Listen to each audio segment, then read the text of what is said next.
Hello and welcome to the 8th Annual Infinite Dial Australia webinar. My name is Jo Dick and I'm the Chief Commercial Officer at CRA. Before we begin, I would like to acknowledge the traditional custodians of this land on which we gather and pay our respects to their elders, past, present and emerging. Today we are excited to bring you the latest audio insights in partnership with Edison Research, a name synonymous with groundbreaking media research. Over the next 30 minutes, we'll be diving into the key trends shaping the Australian audio landscape, from radio's enduring resilience to the rise of digital audio and podcasts. We'd like to extend our thanks to our partners, Edison Research, and our members, Listener, Nine, Nova, and a special thanks to ARN for hosting us at their new state-of-the-art studios in Sydney. In addition to sharing our latest research, we are thrilled to announce the launch of the Infinite Dial Interactive Dashboard. This dashboard, together with our in-depth reports, offers practical insights to help you make informed decisions. Now, without further ado, I'm pleased to introduce you to our host for today's panel discussion, Tim Burrows, founder of Unmade Media. Tim, over to you.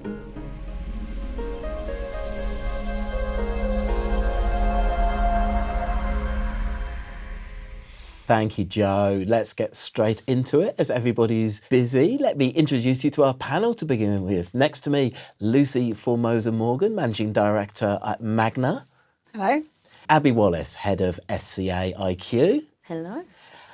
Also here in the room with me, Nicole Bence, Chief Commercial Officer at Nova Entertainment. Good morning, team. Good morning. And then joining us directly from New Jersey, where I can't quite work out the time of the day, is Larry Rosen, President of Edison Research. Well, good morning to you and greetings from last night for you guys. That's right. Well, welcome to the future, Larry. And that's a good link because that's where you're going to take us now with looking into the future with some highlights from the next wave of the Infinite Dial. Larry. Yes. So good morning, everyone. And thank you, Tim. And before we start, I want to thank the generous sponsors who make Infinite Dial happen.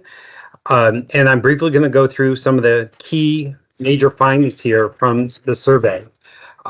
We have lots and lots of different things we could be talking about, but I'm going to hit on just some key primary points. The first one that you can see on the screen here is with regard to just how resilient radio is. We asked people about a variety of forms of media that they could be consuming. 94% of everyone in our sample of everyone in Australia aged 12 and over said that they listen to at least some audio. 81%, as you can see there, say they listen to radio. That would be a combination of listening to over the air or streaming, but they're listening to radio. And that's just a super impressive number. And what becomes particularly impressive about it is to see things like watching live free-to-air TV, not quite as high as radio, streaming video services, both at 77% lower. And then down the list there, you can see on-demand free-to-air TV at about half of Australians, and ad-supported music streaming with a significant audience, but far lower than the radio number. And I'll also mention that that number for radio is significantly higher than the number we get from the Infinite Dial here in the United States. And I think that really speaks to what a vibrant medium Australian radio is and all the investment that it makes in talent and promotion and all the things that can make radio such a powerful medium. Here on this next page, we are referring to just isolating ad-supported audio. Down there on the bottom, you see that the 81%, the number we just saw of Australians, are listening to radio in some form. That computes out to 18 million Australians. And you get a sense for just how much more that is than other options. 27% listening to online or live streamed radio, and 16% listening to ad-supported Spotify. And as you can see in the little note there, Spotify is a significant player, of course, but only about a third of Spotify's listeners are on the free service where they can be reached by ads. On the next page here, we see that we are tracking, in this case, over the last 4 studies, the weekly listening to radio online among adults 25-54. And you see that just 3 years ago in 2021, the number was 15%. That number is now more than doubled up to 31%. And I think this is super significant as well. First of all, just, that it's a very large number of people listening to streaming radio. But again, I think it speaks to how important radio is in Australians' lives, that, whether they're, say, in their car where they might be more likely to listen, or equally or more likely to listen over the air, when they're in places where their phone or computer are the more convenient ways to listen to radio, they're taking advantage of it. So it's now just nearly a third of 25-54s listening to radio this way on top of the other ways that they can consume radio. Meanwhile, one of the big topics of Infinite Dial, wherever we do it, and certainly in Australia, is podcasting. And on this graph, we're looking at, ever since we started in 2017, on the left is the growth of podcasting in the United States, and on the right are the numbers from Australia. And if you look at the top, you'll see that at the beginning, Australia trailed behind the numbers in the United States year on year. Starting in 2021, sort of post-pandemic, or semi during the pandemic or after, the numbers really took a leap forward in Australia and nearly got to the level of the United States. And then you can see for each of the last 3 studies, including this study, the numbers have actually surpassed our estimates for the United States by a little bit, including this year. And on top of which, we now have an estimate of 48% of Australians saying they've listened to a podcast in the last month. So just under half of everyone. And it's a fair prediction that, say, within a year or two at the most, that number will cross past half of all Australians saying they listen each month. So it's just a tremendous growth story for this emerging medium of podcasting. Of course, one of the key places that people listen to audio is in the car. And on this graph, we're looking at people streaming radio into their car. And there could be any number of use cases for this. People having trouble bringing in a signal that they want to hear, people perhaps listening to radio from another city in Australia or even possibly internationally. But as you can see on this graph, among people who use cars in Australia, the number has increased dramatically, and now 28% of drivers and riders 18 and older saying that they've streamed radio into the car. And one thing that's really significant about in-car audio consumption is people typically pay really great attention to everything they're hearing when they're in the car. It's usually a one-on-one experience with the audio. And so typically advertisers can see great results when advertising to people who are in their cars. Staying with the car, we asked people just about everything that they use in the car. And by far the thing people use the most, and this is true everywhere in the world we look, is radio. 88% of drivers and riders saying that they listen to the radio in their car. Half say they've listened to music streaming. A pretty significant number now, 37% of people saying they've listened to podcasts in the car. CDs, which sometimes people forget about, but still 30% of Australians saying they listen to CDs in their car. Most cars still have CD players in them, and so people are going to use them. And 18% saying that they've listened to their downloaded music files that they've downloaded and put on their phone or what have you in their car. So you see that radio remains the primary medium that people are using in the car. And like I just said, people typically, when they're in their car, are listening very, very closely to whatever they're listening to.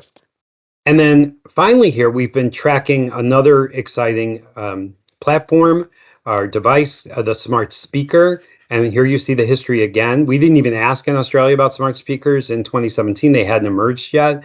And you see again that your numbers trailed well behind the American numbers until this year. We actually had a slight diminishment in our estimate this year to 34% from 36% in the United States. And note that your number jumped up from 28% to 34%. So now the numbers are dead even. And one of the things, we've done a lot of research on smart speakers. When people get one, they often get two. We got one, we liked it in the kitchen, so let's put one in the bedroom, or let's put one in the bathroom, or wherever. And the other thing we find is that when people start getting smart speakers in their homes, they listen to a lot more audio, whether it be the streams of radio stations or whatever else they might be choosing to listen to. So it's a real growth driver for audio and a real exciting new way that people can listen to audio. And you can see that Australians are really adopting this as well. So like I said, those are some of the key primary findings. And with that, I will turn it back to Tim. Hey, thank you very much, Larry. And we will hear more from Larry as we go on as well. And also a reminder, if you do have some questions about the infinite dial, then the team from Edison Research are hanging out on the web chat, ready to answer your questions, both during this conversation and afterwards as well. So do feel free to throw in some questions. But let's get into the audio landscape. And Nicole, I'm going to start with you on this one. So I think before we kind of get into too many of the specifics, you walk down the street, you see people wearing headphones, wearing their AirPods. You can make the argument there's some sort of audio renaissance going on, I think. So assuming that we have got this boom in audio consumption, what do you see as the factors behind it? Yeah, look, I think there's a few things in it, Tim. I think first is the experience. I think all of the broadcasters have really invested in a lot of sort of high quality content that's really sort of talking to a lot of different audiences. I think the second piece about it is the diversification. So as I said, I don't think it's just your traditional FM sort of BMAD, as we call it, sort of content slate anymore. I think everyone's really looking, whether that's through streaming or pods, starting to think about some of those younger audiences. How do we bring them into the ecosystem? How do we think about their needs and preferences? And I think the third thing that's really important is the accessibility. So I think there's a lot of assumptions made about audio, from both the buy and the sell side, that it's just like video. It's not. I think a lot of the video broadcasters have really focused on limiting content, single sort of sign on through their owned and operated assets. And I think, audio's really flipped that on its head. We've gone to where we're fishing where the fish are, so to speak. I think we've strategically partnered with a lot of the distribution players. And it's meant that, we turn up where consumers expect us to be. So, whether it's walking down in the morning and saying, play me your favourite station, we're there. And I think that's really sort of helped to continue to sort of, grow the reach of the total audience, and just really help people sort of experience audio and explore it, whatever's sort of interesting to them. Well, thank you. Abby, let me ask you to build up on that same point as well. What do you see as the kind of the factors going on? I think convenience certainly has a big part of it as well. I think humans opt for things that are quite easy, and audio really couldn't be any easier.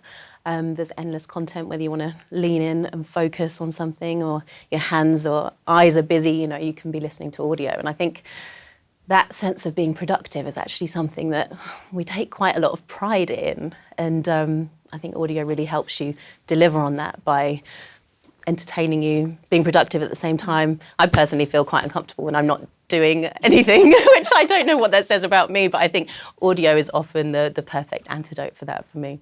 Oh, I think we all feel that a little bit, don't we? That's like guilt if we're not filling our time with a podcast or something. Yeah. Lucy, now all of the global holding companies make their predictions for media spend. They gaze into the crystal balls for the coming year. Now, Magna, looking at the various channels, one of the channels which it actually sees growth in the coming year is audio. Yeah. Why? When we reforecasted last month and we looked at the numbers, linear we do think is flat, and that hasn't changed from a forecast perspective. But isn't flat the new growth these days? Yes, that would be great in some channels, that's for sure.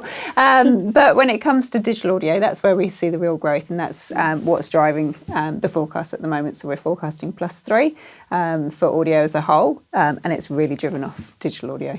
And that comes both from large and small advertisers? Yeah. Absolutely. So, the Magna numbers that we look at are total market. They're not just SMI numbers. It's looking at direct and agency as well. Okay. Well, Nicole, I'll come back to you. Ad-supported audio. Let's talk about the reach. My favourite. Your favourite, everyone's favourite. The reach of radio compared to ad-supported Spotify, so that sort of streaming side of things. What's your argument on the allocations? Is the market getting it right? Well, I don't know that we've got enough time, Tim, but I'll give you the very quick answer.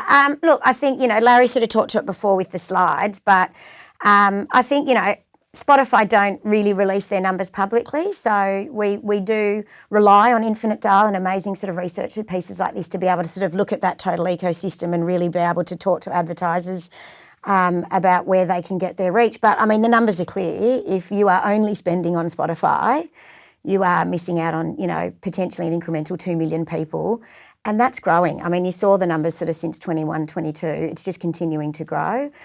From the numbers that we see, we're probably getting 18 to 20 cents in the dollar. Simple bush maths would tell you at a minimum we should be getting 30. But I get it, right? I think they've had an early mover advantage. I think there's perception that their data and tech is better. They've certainly got some advantages with having an owned and operated app, but I think the investment from the broadcasters and the work that we've done to really be able to compete from both a data and a tech perspective is not something that should just be ignored. And I think if you're not considering having it in the mix, then I definitely think you're missing out on radio, which we know is an incredibly effective environment, but also I just think bush maths on reach, you're missing out on that too. Well, Lucy, let's sort of build on that and focus on kind of live streamed radio. The data from kind of this wave of Infinite Dial suggests we're moving towards some sort of doubling of audience, and the dollars are coming across, but maybe to Nicole's point, they're lagging behind the audience movement. What, and this is wearing both your agency hat and I suppose the agent of the marketer's hat. What are the benefits of coming across to advertising on the streamed radio? Yeah, I think, Nicole touched on this before in terms of the reach. I mean, there is reach extension, so that's absolutely critical. And if agencies and advertisers aren't looking at both linear and digital audio, they are missing out on that extended reach. So, that's certainly a key area there. And it's just, digital audio offers far greater targeting. So if we're looking at higher value audiences across other channels, we should be looking at them across audio as well. So it's not just from the higher value, but also location data. There's a lot of evidence and research that we've done, and I know the radio networks are doing as well around location-based data to back up the effectiveness of digital audio. And just, if you're a retailer, for example, and you're looking at proximity to stores, there's some impressive results around footfall improvements as well. Well, we will bring Larry back in a moment, but first of all, Abby, I'd just like to sort of get your point of view on audio's sustainability. I was about to say sustainedness. Sustainability. The fact that it's sustained over the years. We've seen so many other kind of mediums disrupted so much, and yet the audience still seems to be sticking with it. What are the factors? I think there's lots of factors, and I think Nicole touched on a great bunch of them. I think authenticity is a real, key thing. I think we search for genuine content, and I think whether it's connecting to live local shows, to talent that feel like your mates, I think that we're just kind of overwhelmed with that superficial media consumption, that zombie scrolling, that mindless scrolling that we all do, I think, on our phones. Audio really offers a great deal of depth in comparison to that. You can really have genuine connections. You can have, deep connection to content, to talent. So I think authenticity is a big driver of it, but I think that it's also a really big connector for people in Australia. And again, whether it's connecting to, to those people that do feel like they are a part of your daily lives, I think it's a real enabler of connection. So it helps inform people about things that they can create conversations around with the people around them, or even, offer deep expertise on subjects that they can, take on the expert role and offer what they've just heard on that podcast, about something. So I think it plays a really big role in connecting people and giving some authenticity to their content. Okay, thank you for that. Larry, I'll bring you back in if I could, and I'd love to just drill down a little more into one or two of the kind of, I suppose, data points of this wave of the survey. Younger demographics, what's the data telling you about how they're dealing with audio? Well, obviously, younger people, really everything is the phone, right? I mean, they are far more, they've really lived their whole lives with phones, and they're very, very attached to it. And they typically are very phone first in everything they do, hardly just audio, but very much so in audio. And so, any future looking strategy that is targeting young people, really across anything, but again, in audio, has to keep that in mind with young people, that they're going to turn first to their phones, and how crucial it is that you compete across, everyone competes across any way that people might choose to listen to you, and as I'm saying, for young people, it's going to be primarily the phone. So it's the biggest change maker, really, of certainly the last 20 years, across so many different things.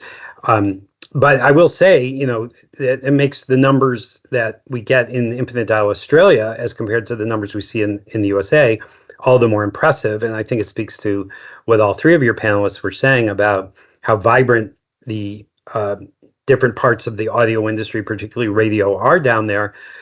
As an example, in the United States, a lot of radio stations, as podcasting has come along, they aren't creating hardly any, or in some cases, any content that you could podcast.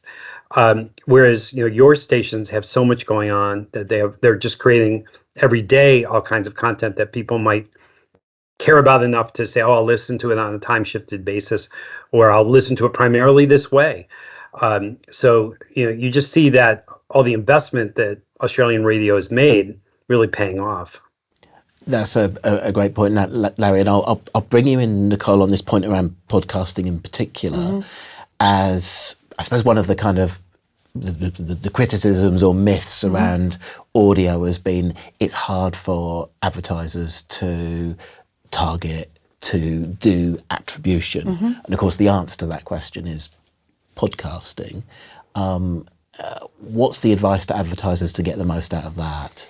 Yeah, look, it is inaccurate. And I think the reality is that, whether it's, if you're talking about podcasting, I mean, the content on its own gives you so much richness around whether you're, looking at the genre or the passion of the consumer, the type of consumer that consumes that. The content gives you a huge amount of contextual signals. But, we've all built pretty sophisticated data and tech stacks now that are collecting, a lot of behaviour around whether it's just your behavioural content consumption, transactional data. I think the broadcasters have really come a long way in the last few years.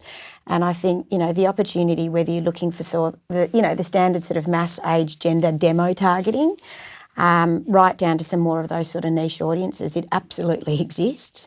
And I think, to your attribution point, again, a big myth. I think this unaccountability sort of umbrella is just not true.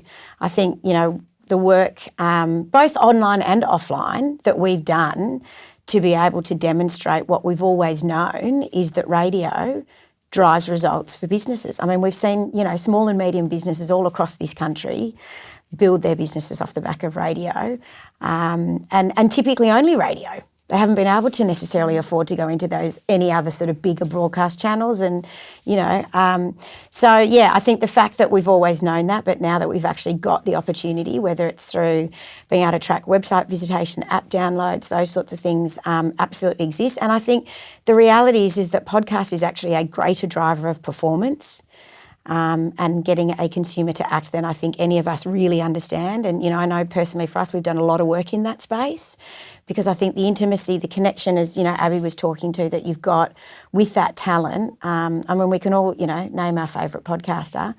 That connection, if they are talking to you about a product or a problem or a solution, you are 9 times out of 10 going to go away and actually do a little bit of research on what it is they're talking about, if it talks to you in the moment and it's relevant to where you are in whatever need state. So, yeah, I think both of those are myths, and I think now we've got the technology and the solutions to be able to solve for them. Well, Lucy, let me sense check that with you. When it comes to data attribution, what are you asking for? What do you want when it comes to audio? Are you getting that information, and what do you do with it if you do get it? Yeah, I mean, we're talking to all our partners, radio partners, around attribution studies so that we can back it up. There was a time a few years ago when you just didn't have the numbers to support it. But now we can, and the results speak for themselves. You know, everyone has talked about attention for so many years, but it's context. And as you mentioned, like there's so many different genres that you can really lean in, and people have got their earphones in or pods in, and they are attentive to that topic that they're listening to. So you've got an engaged audience there. Okay, thank you for that. We'll keep moving because there's an awful lot of ground to cover. Let's talk about in-car listening. Again, something which Larry has kind of touched upon.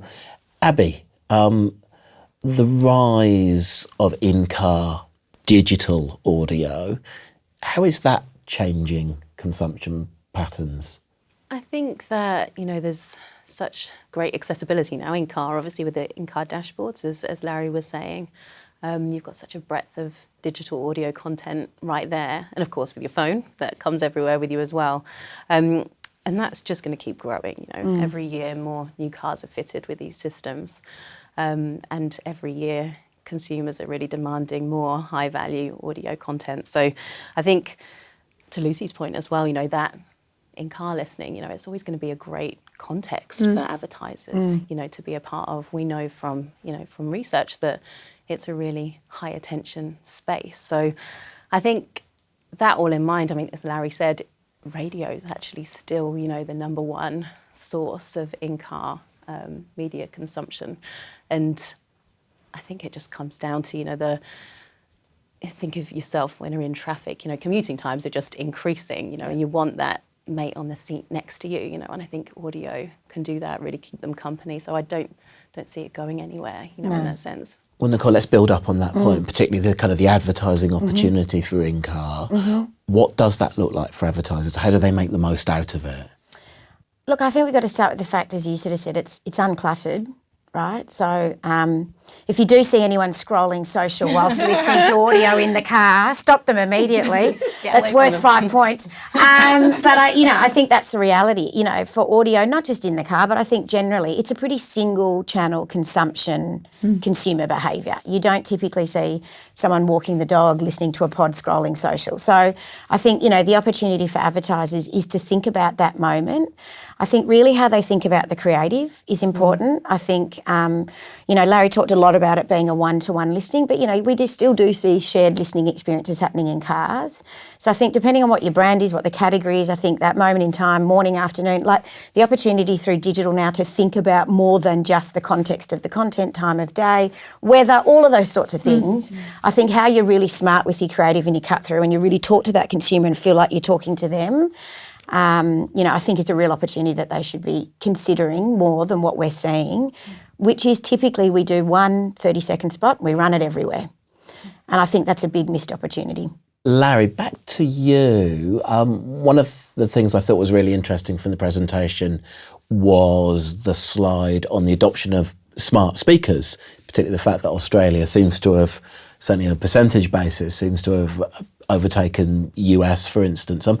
Can you kind of gaze at the horizon for us, please? What's going to happen next in that smart speaker space? Well, it's hard to predict the future. I think it's the numbers have definitely plateaued here in the United States, which does not necessarily predict what will happen there. It's kind of the age-old story. The players in the space, at least here, have really slowed their marketing of smart speakers. And, as I say to everyone all the time, you take your foot off the accelerator and sooner or later the car is going to slow down or stop. So for the moment, there's been a pause in marketing on a lot of these here. That's not necessarily to predict that'll be the case there. But I'll emphasize what I said before, which is as people get them, the thing we're seeing is even if that gross number isn't growing, and it hasn't for a couple of years in the United States, the same people, we ask, how many of them do you have? And that number is growing. So like the raw total number of smart speakers, because people who have them are putting them in more rooms, seems to be growing. And like I said, there's a lot of data that shows that once people have them, they use them. And so they're often bringing audio into spaces in their homes where they weren't using audio at all anymore. So or previously. So it's a real driver of audio consumption. And that audio consumption can be across the spectrum of whatever people choose. And, obviously it could be the streams of radio stations, it could be streamers, it could be podcasts, or really audiobooks, really anything they choose to listen to. Thanks for that, Larry. And then a final question for all of you, and I'll start with you, Larry. Your favourite podcast at the moment? So I've been binging through back episodes of a show based here in the States called Hit Parade, which is about music. It's a really, really well done show from Slate, which looks at sort of the history of music through the charts. So songs that placed high on the charts and artists that did well, and it's extremely well produced. And I think anyone from anywhere might really enjoy at least some of the episodes. So check out Hit Parade, which comes from Slate here in the US. Nicole, and nobody's allowed to choose a podcast from their own stable. What's your favourite podcast? Okay, well, my favourite is All In out of the States, but the one I'm binging the most at the moment is Lunar Lover, because I'm learning astrology at the moment. So I'm becoming a moon warrior. So yeah, that's probably the one I'm binging the most. Abby, beat that.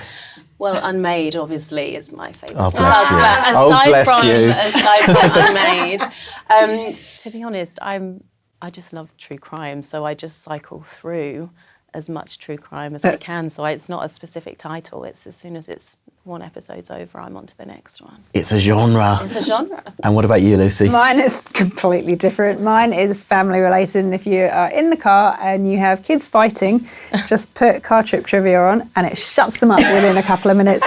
Job done. Perfect. Which leaves us to reiterate our main 3 takeouts from everything that you've just heard. Point number 1, radio's enduring reach. Reaching 81% of Australians weekly, radio offers audience targeting at scale, and that delivers high impact advertising.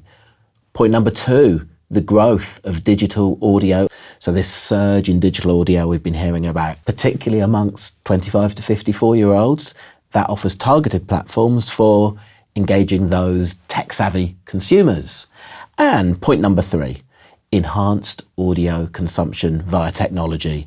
So digital dashboards, we've been talking about smart speakers, enabling innovative, interactive, potentially, ad opportunities that reaches audiences in new, engaging ways. So please do check out all of the information that's available about the Infinite Dial. The Unmade podcast will be recapping what you've just been hearing. So if you tuned in late or want to hear some of it again, we will be sharing this on the Unmade podcast in future weeks. But do check out the full charts that you've just seen, the full Infinite Dial 2024 presentation, and the interactive dashboard, which you'll find at commercialradio.com.au. The Q&A session continues. Please do jump onto the chat. If you've got a question for the Edison Research team, they'll be happy to answer it over the next few minutes.